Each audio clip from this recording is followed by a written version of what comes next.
Hi everyone, it's Jan with What You Make It, and I am back for the next project in our fall project series.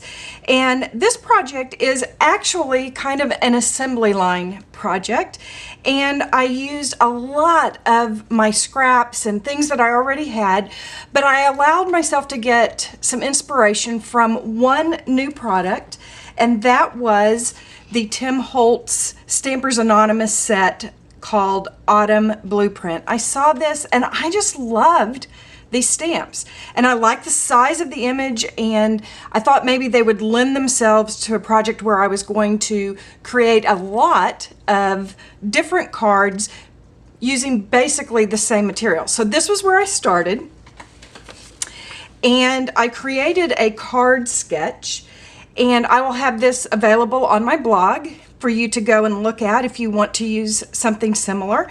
But I just went in and realized I needed to work with my proportions, and I kind of knew that I wanted the focal image to be one of those stamps. So I wanted to do something with it that would cause each one of them to be a little bit different. I needed a sentiment, and I thought maybe a couple of more leaves as embellishments would be a good plan. And this is what I ended up with. And I really like it because if you look at each of these individually, they are made from the same sketch and they're basically using the same products. I just kind of used up what I had, but this is the focal element right here. And I'm going to show you how I made these with that stamp. I used a bleach stamping technique, and it's really fun, and everyone's going to be different. So let me get everything cleared off, and I'll come back and I'll show you how we do this technique. To do this particular technique, I started by just pulling any piece of cardstock out of my scrap file that kind of had the autumn colors that I wanted, and basically it needed to be about 3.5 by 4 inches. I knew I was going to cut them down, but I wanted to start off with plenty of space to maneuver. So I just went through and selected pieces and cut them to a size that I could work with. And I didn't know how the bleach was going to affect each one. Honestly, this was my second form of inspiration here. I actually went to find some dark blue cardstock because the architectural element reminded me of blueprints, and so I wanted to go find a dusty kind of blue to work with, and I thought if I used bleach that I was going to get white to kind of resemble the white of the white and blue in blueprints. And when I stamped the first one, I got this really pretty autumn gold kind of color, and it made me realize, you know what, sometimes happy accidents are the best thing. And so you just don't know what you're going to get. Each color had its own reaction to the bleach, and I think that's part of the fun. But if you are concerned about that, you might want to take a little piece of paper and do a sample with your bleach. Because this is a project that we are using bleach, two things I would say. First of all, be in a well-ventilated place. I don't want anybody to be overcome with fumes. And secondly, it probably isn't a great technique for kids because they get it on their hands, and you who are moms, I don't need to tell you that. So I'm using just a palette tray here. You want something that you can make sure that you don't get bleach everywhere. And to make my bleach ink pad, I just folded some paper towels and put them in there, and I am just using standard bleach here. And my recommendation is bring your palette up to it instead of pouring. We want to saturate it, so just do a little at the time and let it absorb, just so you have a large enough surface to put your stamped image into. This project really does lend itself to creating these cards in an assembly line kind of fashion, and so my suggestion is that you do all of your stamping, get as many of these as you need done, and then we'll put them aside and let them dry and work on another element. And it really does come together really quickly. So we have our stamp pad of bleach made over here, and you can use this technique with any kind of stamp. The only thing that I would say, it makes really good impressions. If you're concerned about it drying out your rubber stamps, just give them a really good cleaning before you put them away, but it does not hurt your stamps at all. So we're going to get a good amount of our bleach ink on here, and I'm just going to center and press, and I'm going to let it sit there for just a minute, because unlike ink, we really need the bleach to absorb into the paper. And you can see it, the image is beginning to appear. Love how that works. It's magic. So I've done all of my stamping with bleach, and I have lots of images to work with. So I'm now ready to move on to the next element of my card. And we'll just look at that really quickly. And it is this leaf element here. And I decided that for that, I wanted to use the Holtz tattered florals in the mini movers and shapers dies.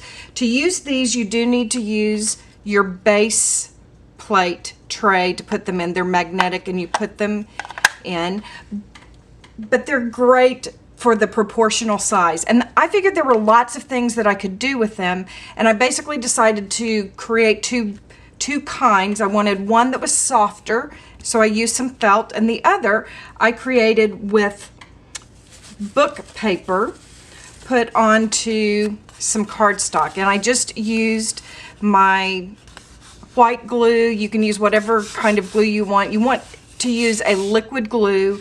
You can use multi-medium or whatever to attach it to your chipboard.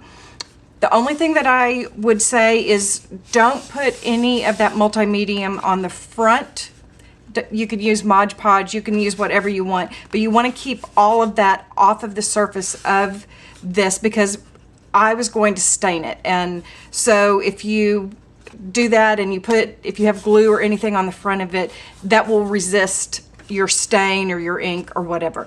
There's lots of things that you could do with this. You could use your distress inks and your distress ink tool and stain that. I decided that I wanted to do some staining with the distress stain, so I'm going to show you how I did that.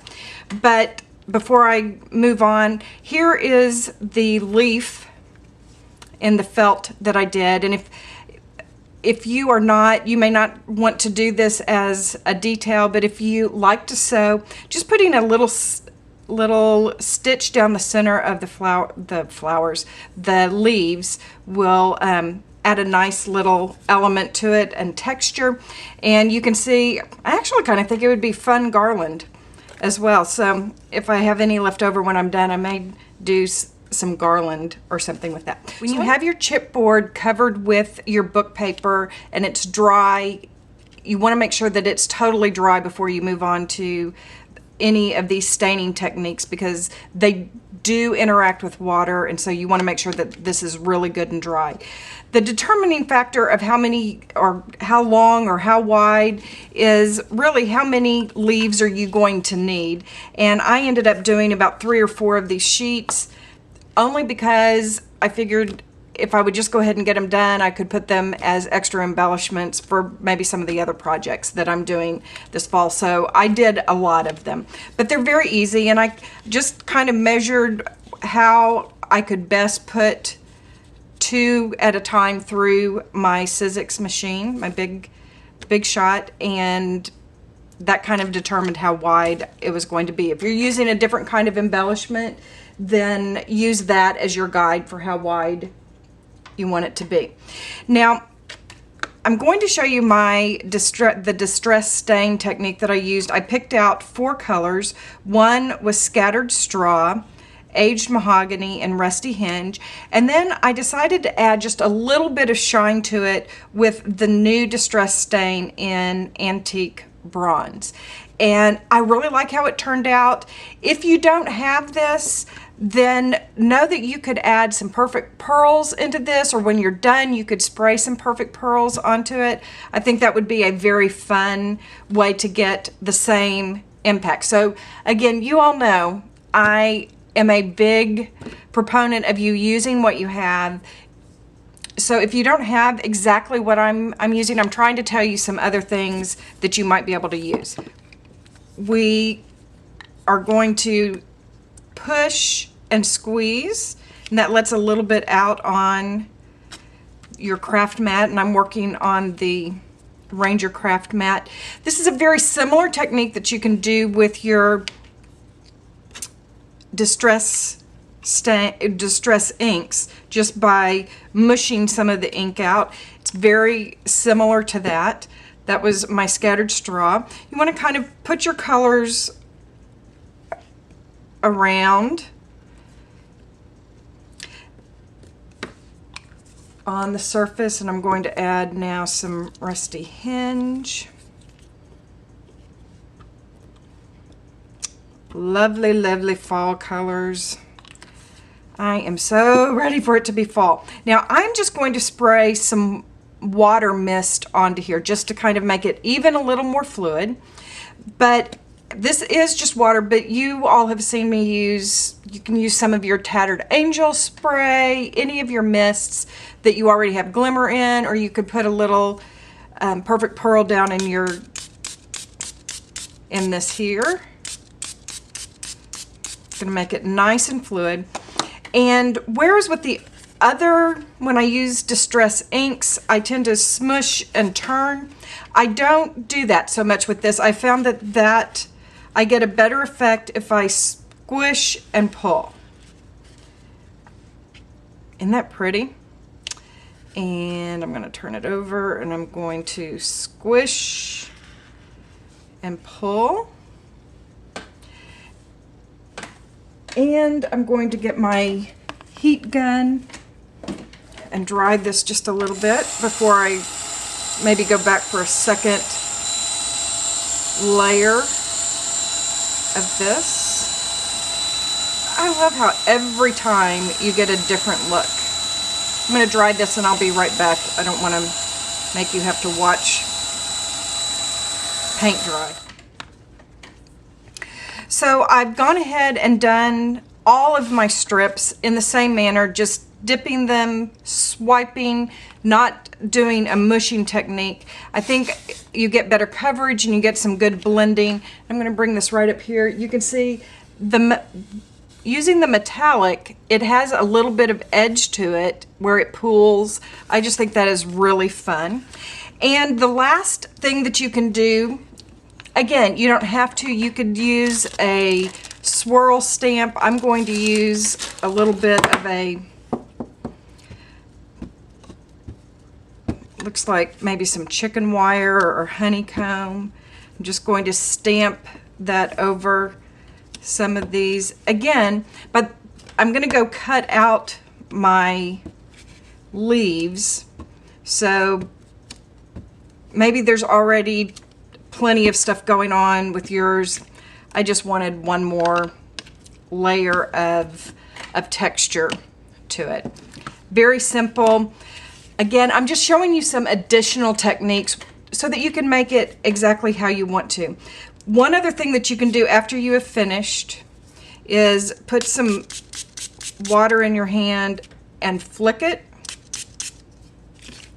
Because the distress stains are interactive with water, you can get these really fun water spots as well. So again, just another little technique to add some texture. Use what you have and have fun with it. So I can hear some of you all already going, oh my stars, Jan, there's so many steps to this. How could I ever get all of this done? I want you to remember that from the very beginning I said this was an assembly line kind of project, and I never did more than one of these techniques or elements an evening. I would just go do a little bit of something, get all of one element done, and you can do that. It's easy and it's not overwhelming. But then for me, the fun is when you start getting to make them unique. And I want to show you just a couple of other things that I've done to these leaves now that I have cut them out. For some of them, I took a Sharpie, this bronze metallic, and I just went right around the edge with it. Just used it to add a little bit of glimmer because I had that antique bronze in the distressed stains that I was doing. I just went all the way around it. That gave it a really cool look. And then on some of them, let me find the one that,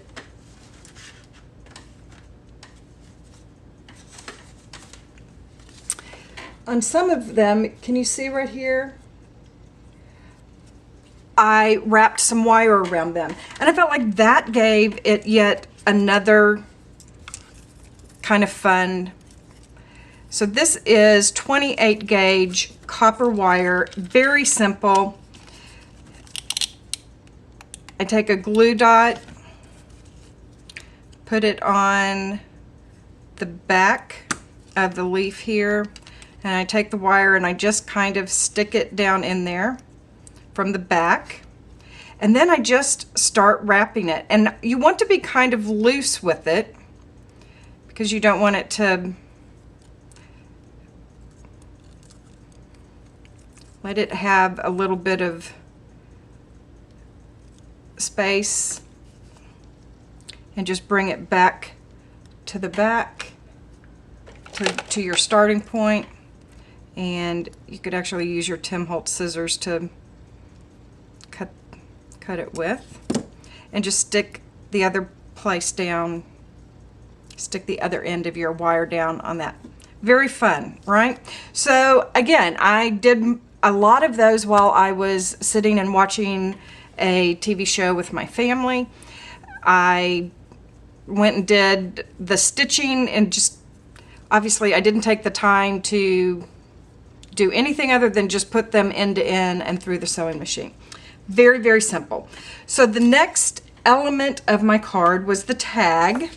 And to do that, it was very simple. I used a 1 3/4 punch and punched those out, and then used a coordinating die that I think I got from Paper Tray Ink that cut these various shapes. Did all of those.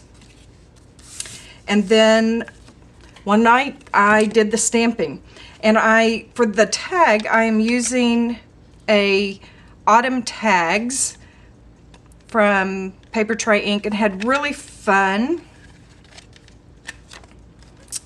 lots of fun fall tags, and I used most of them just because everyone then is different.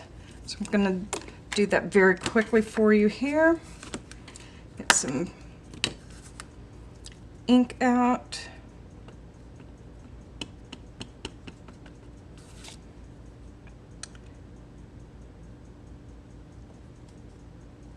And I added a sentiment.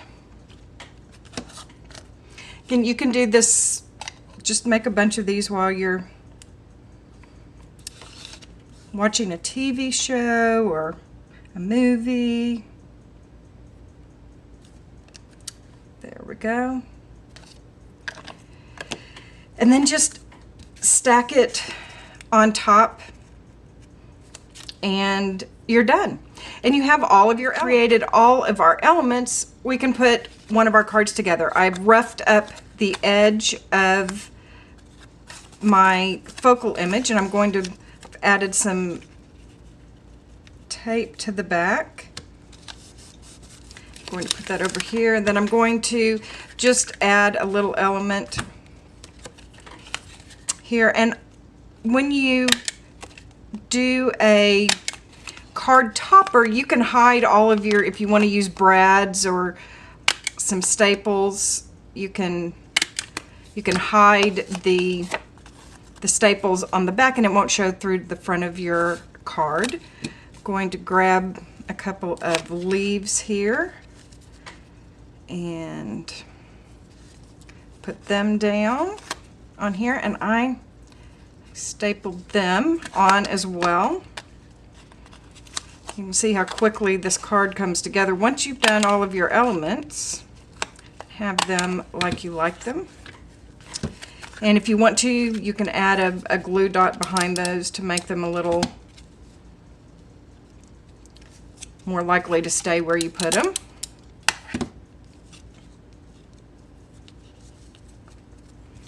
And I'm going to add that topper now to my card base. Standard A2 card, 4.5, not 4.5, 4.25 by 5.5. And I just made this top piece to be 4.25 by 5.5, so it fully covers. Added a little detail stitching over here on the edge. That was another evening, and I'm going to pop up my sentiment tag here on top of that.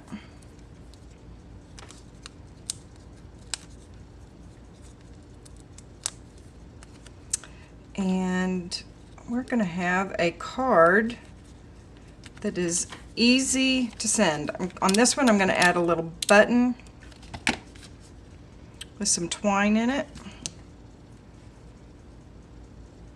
Just tie that over here.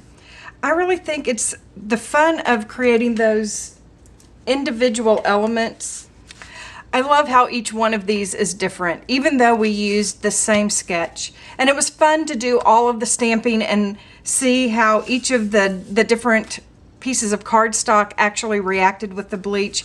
And I'm really pleased with the outcome. It was fun to decorate them all. I hope you've been inspired for something for your own fall projects, and I hope you'll check out my blog if you'd like to use this sketch for your own project. Y'all take care. I'll be back soon with another project, and in the meantime, make sure you take some time for yourself and creative play. See you soon.